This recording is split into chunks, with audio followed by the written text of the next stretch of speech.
Hello everybody, I am Mighty Dragon and welcome to Dagon. This is new out and it's on Steam if you'd like to get it, and it's also free, which is even better.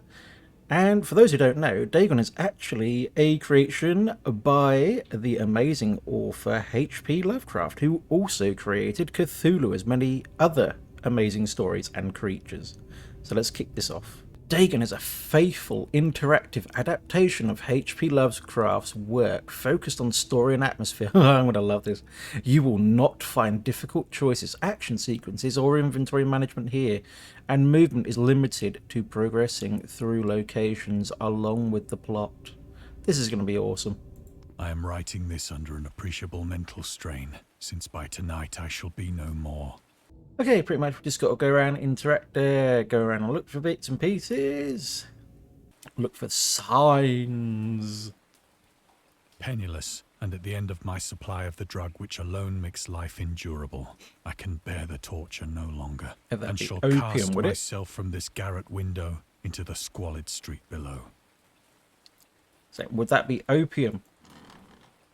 Do not think from my slavery to morphine that I am a weakling or No, that's what I meant. Morphine. Opium, morphine, whichever.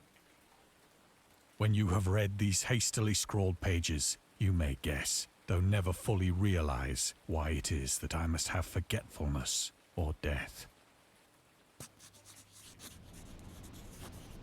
It was in one of the most open and least frequented parts of the broad Pacific that the packet of which I was supercargo fell a victim to the German sea raider.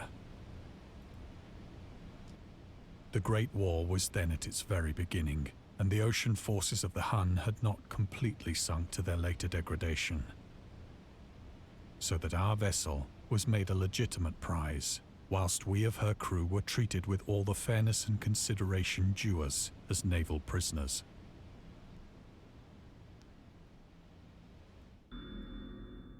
Hey, we found something.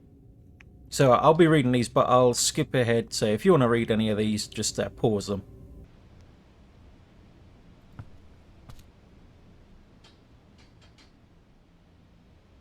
So liberal, indeed, was the discipline of our captors, that 5 days after we were taken, I managed to escape alone in a small boat with water and provisions for a good length of time. Yeah, looks like you'll survive for a little while with that. When I finally found myself adrift and free, I had but little idea of my surroundings. Never a competent navigator, I could only guess vaguely by the sun and stars that I was somewhat south of the equator. Of the longitude, I knew nothing, and no island or coastline was in sight. Yeah, that's not good. Yeah.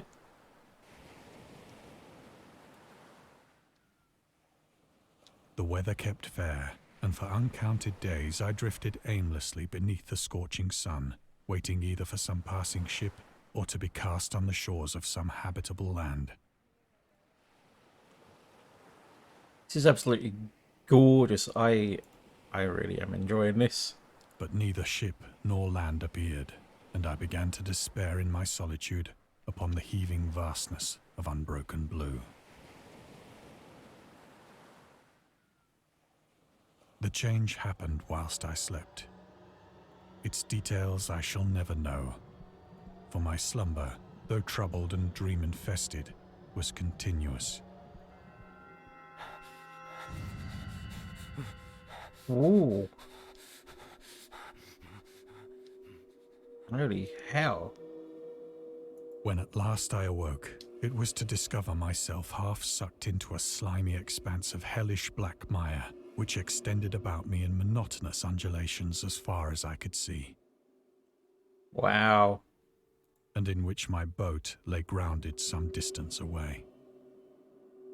Though one might well imagine that my first sensation would be of wonder at so prodigious and unexpected a transformation of scenery, I was in reality more horrified than astonished. You know shit. For there was in the air, and in the rotting soil, a sinister quality which chilled me to the very core.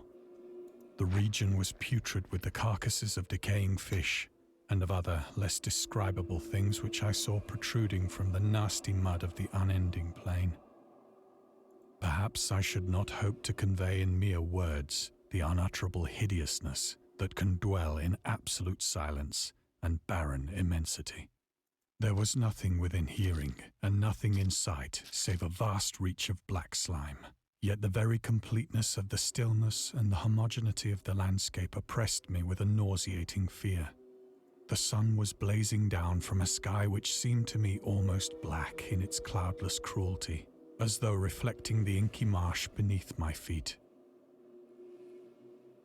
For those of you who have not read any of H.P Lovecraft's stories, I seriously encourage you, please go and check any of them out.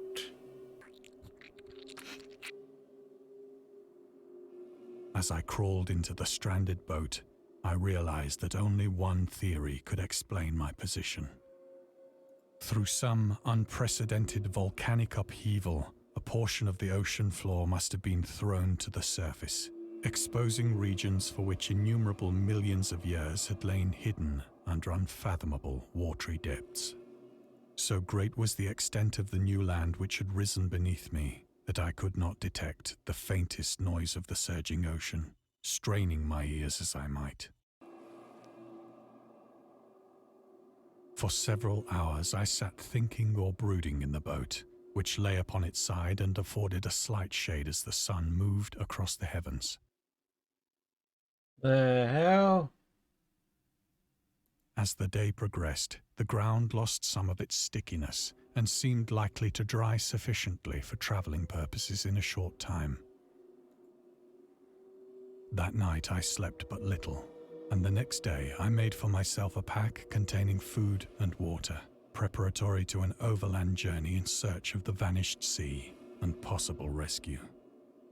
I must say, seriously, I am loving this. This is so nice, so cool.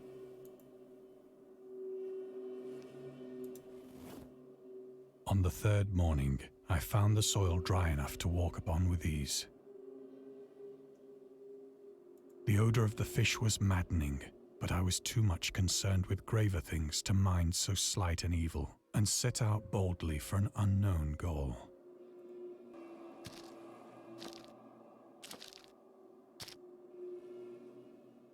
All day I forged steadily westward, guided by a faraway hummock which rose higher than any other elevation on the rolling desert. That looks like something out of Subnautica there. That's not good.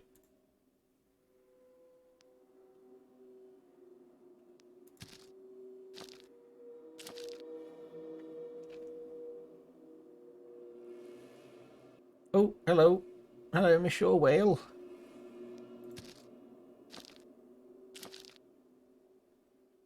That night I encamped, and on the following day still travelled toward the hummock, though that object seemed scarcely nearer than when I had first espied it.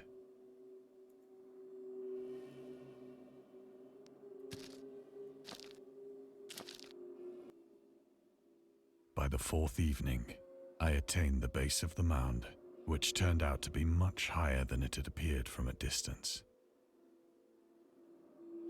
Please, if you're new, consider subscribing to the channel, smash that like button and hit the bell to be informed whenever I bring out a new video. An intervening valley setting it out in sharper relief from the general surface.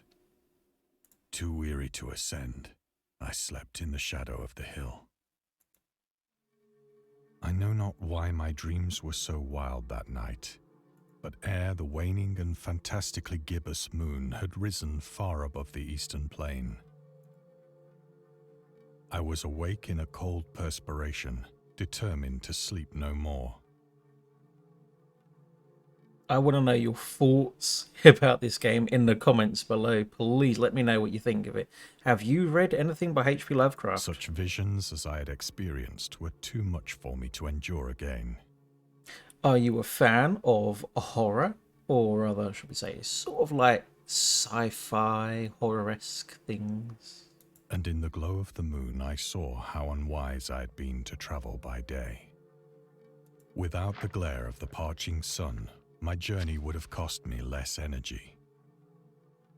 Indeed, I now felt quite able to perform the ascent which had deterred me at sunset.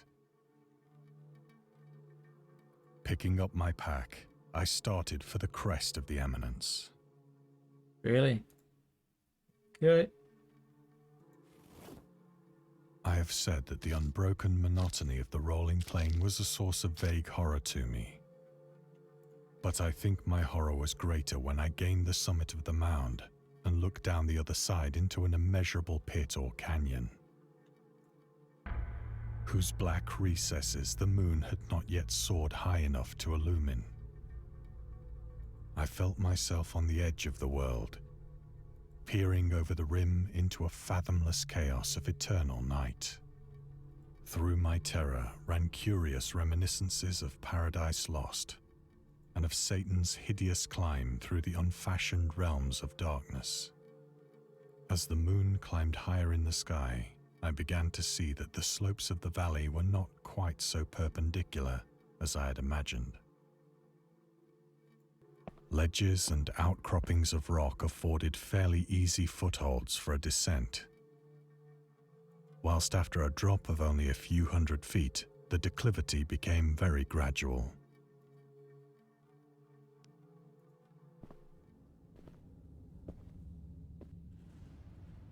Urged on by an impulse which I cannot definitely analyze, I scrambled with difficulty down the rocks and stood on the gentler slope beneath, gazing into the Stygian deeps, where no light had yet penetrated.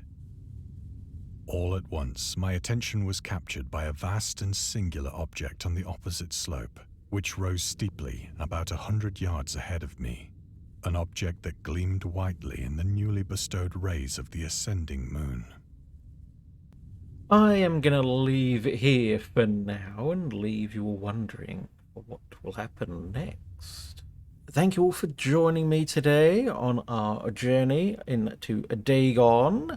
Please, if you're new, consider subscribing to the channel, smash that like button and hit the bell to be informed whenever I bring out a new video. I'll be back again with more of this because I really want to get through it and see what the hell happens in this game. This is absolutely insane and I love it to pieces. So I'll see you all in the next one. Bye for now.